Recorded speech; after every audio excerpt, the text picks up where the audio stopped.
मध्य प्रदेश में सरकारी अफसरों की लापरवाही और अनदेखी कोई नई बात नहीं है। मनमर्जी से नियम कायदे बदलकर ये अधिकारी अक्सर अपनी जेबें भरते रहते हैं। आप लगातार इस तरह की खबरें देख सुन और पढ़ ही रहे हैं, लेकिन ताज़ा मामला कुछ अलग, अनोखा और बेहद चौंकाने वाला है।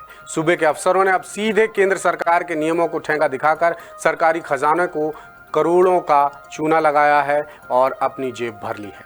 बात हो रही है Madhya Pradesh public health services corporation की, जिस पर प्रदेश में दवा और मेडिकल उपकरणों की खरीदी की निगरानी का अहम जिम्मा है। लेकिन इसी कॉरपोरेशन के अधिकारी कुछ चहेती कंपनियों को फायदा पहुंचाने के लिए काम कर रहे हैं। दरअसल सीमावर्ती देशों से सामान खरीदने में केंद्र सरकार के लैंड बॉर्डर शेयरिंग नियम लागू होते हैं, जिन्हें तोड़ मरोड़ कर अधिकारियों ने मनमर्जी से करोड़ों की दवाएं और मेडिकल उपकरण खरीद डाले हैं। ये मामला 2019 से 2022 तक यानी 4 साल का है, जिसका खुलासा डायरेक्टोरेट ऑफ रेवेन्यू इंटेलिजेंस यानी DRI की हालिया पड़ताल में हुआ है। ये घपला तब सामने आया जब बिलों के भुगतान में GST की हेराफेरी पकड़ में आई। फिलहाल आयकर विभाग हर साल का हिसाब खंगाल रहा है, फिर भी फौरी तौर पर 300 करोड़ रुपए से लेकर 500 करोड़ रुपए तक के घोटाले की आशंका जताई जा रही है।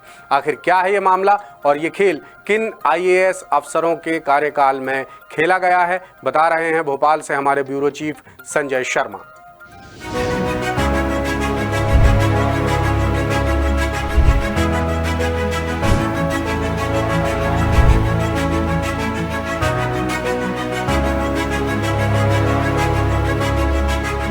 मध्य प्रदेश में IAS ऑफिसर्स की एक ऐसी कारस्तानी सामने आई है जो न केवल चौंकाती है बल्कि सरकारी सिस्टम की जड़ों तक समाये भ्रष्टाचार की शर्मनाक कहानी भी बयां करती है, जिस पर इस रिपोर्ट में हम विस्तार से बात करेंगे। लेकिन सबसे पहले आपको बताते हैं कि ये खेल आखिर किस विभाग में हुआ है। दरअसल प्रदेश में दवाओं और मेडिकल उपकरणों की खरीदी की निगरानी और कसावट के लिए सरकार ने Madhya Pradesh public health services corporation का गठन किया था, जो स्वास्थ्य एवं चिकित्सा शिक्षा विभाग के तहत संचालित अस्पतालों और मेडिकल कॉलेजों के लिए जरूरी दवाएं और उपकरण खरीदता है, जिसके लिए कॉरपोरेशन देश भर की कंपनियों को इम्पैनल करता है।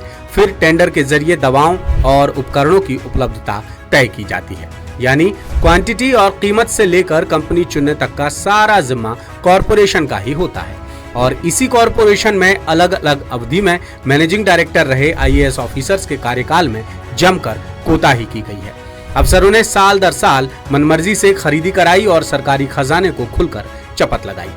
यही नहीं, चहेती कंपनियों के मुनाफे और खुद के फायदे के लिए GST प्रावधानों की भी जमकर धज्जियां उड़ाई हैं और इसी वजह से डायरेक्टोरेट ऑफ रेवेन्यू इंटेलिजेंस यानी DRI को बड़े घपले का शक हुआ, जिसके बाद जांच शुरू हुई और 2019 से लेकर 2022 तक की अवधि में करोड़ों का गोलमाल पकड़ में आया। फिलहाल आयकर विभाग हर साल का हिसाब किताब खंगाल रहा है, फिर भी फौरी तौर पर 300 से 500 करोड़ रुपए के घोटाले की आशंका जताई जा रही है। खुलासा होने के बाद अब संबंधित अधिकारी फिजूल के तर्कों और नियमों का हवाला देकर खुद को बचाने की कोशिश कर रहे हैं।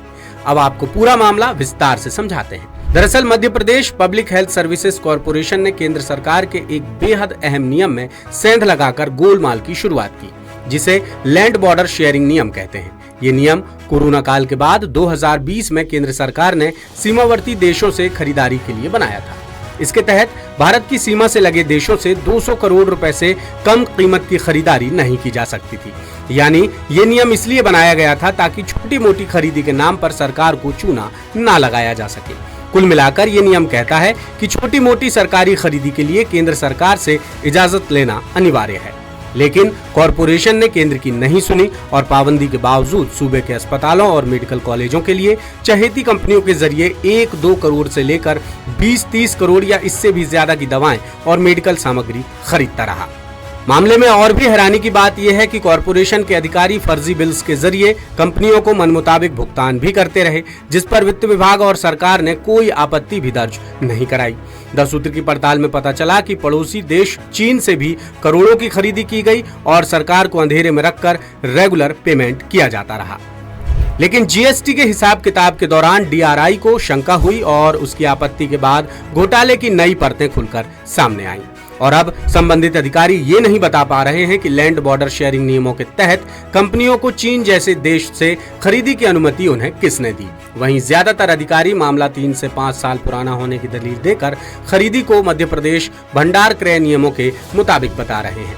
उनका कहना है कि स्वास्थ्य विभाग या कॉरपोरेशन सीधे खरीदी नहीं करता, यानी खरीदी भंडार क्रय नियमों के तहत की जाती है। लेकिन क्या राज्य सरकार के नियम केंद्र सरकार के नियम से ऊपर हैं? अफसरों के पास इस सवाल का कोई जवाब नहीं है और इसी वजह से डीआरआई दाल में काला नहीं बल्कि पूरी की पूरी दाल ही काली होने की प्रबल आशंका जता रहा है।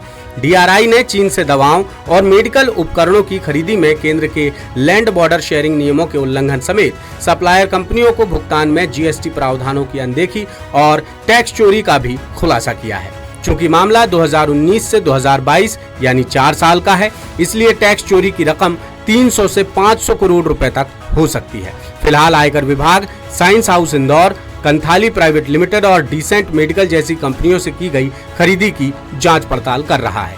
अब आपको डीआरआई के बारे में बताते हैं। डायरेक्टोरेट ऑफ रेवेन्यू इंटेलिजेंस यानी डीआरआई देश की एक प्रमुख खुफिया जांच और तस्करी विरोधी एजेंसी है, जिसे केंद्रीय अप्रत्यक्ष कर और सीमा शुल्क बोर्ड यानी सीबीआईसी के तहत बनाया गया है। डीआरआई केंद्र सरकार की राष्ट्रीय और आर्थिक सुरक्षा तय करने के लिए तस्करी, नशीले पदार्थों की आवाजाही, नकली भारतीय मुद्रा, सोने, आग्नेयास्त्रों और बाकी प्रतिबंधित वस्तुओं की तस्करी रोकने का काम करती है।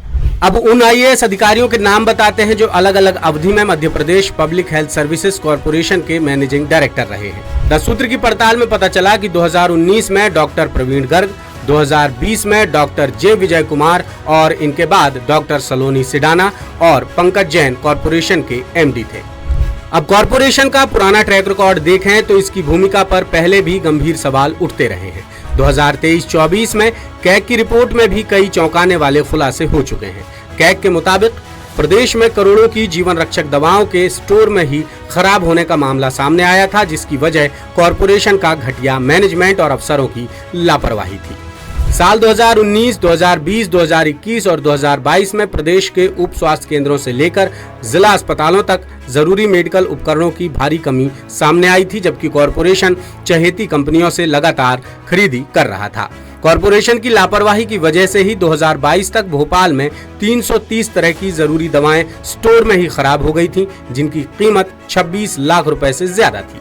इसी तरह रीवा में 4 लाख कीमत की 29 तरह की दवाएं, ग्वालियर में 1.5 लाख, छतरपुर में 1.25 लाख, बड़वानी में 2.25 लाख, उज्जैन में 6 लाख, हरदा में 3.5 लाख और मंडला में 9 लाख रुपए समेत प्रदेश के 19 सिविल सर्जन स्टोर्स में 55 लाख रुपए से ज्यादा की दवाएं खराब हो गई थीं।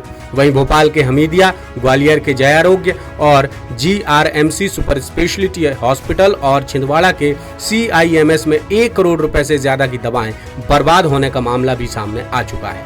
कैग ने यह भी बताया था कि 2017 से 2022 के बीच भंडार क्रय नियमों की अनदेखी कर टेंडर एग्रीमेंट के बावजूद कंपनियों ने 19 करोड़ से ज्यादा के 738 उपकरणों की सप्लाई नहीं की थी, जिसमें सीधे तौर पर कॉर्पोरेशन के अधिकारियों को जिम्मेदार ठहराया गया था। साथ ही करोड़ों के बजट की बर्बादी पर स्वास्थ्य और वित्त विभाग की चुप्पी पर भी गंभीर सवाल उठाए गए थे। बहरहाल मामले पर कॉर्पोरेशन का पक्ष जानने के लिए हमने मौजूदा मैनेजिंग डायरेक्टर मयंक अग्रवाल से बात की। उन्होंने सफाई दी कि कॉर्पोरेशन मध्य प्रदेश के भंडार क्रय नियमों के तहत ही खरीदी करता है। वैसे भी कॉर्पोरेशन ने किसी भी देश से सीधे तौर पर खरीदी नहीं की, इसलिए नियम का उल्लंघन नहीं हुआ है।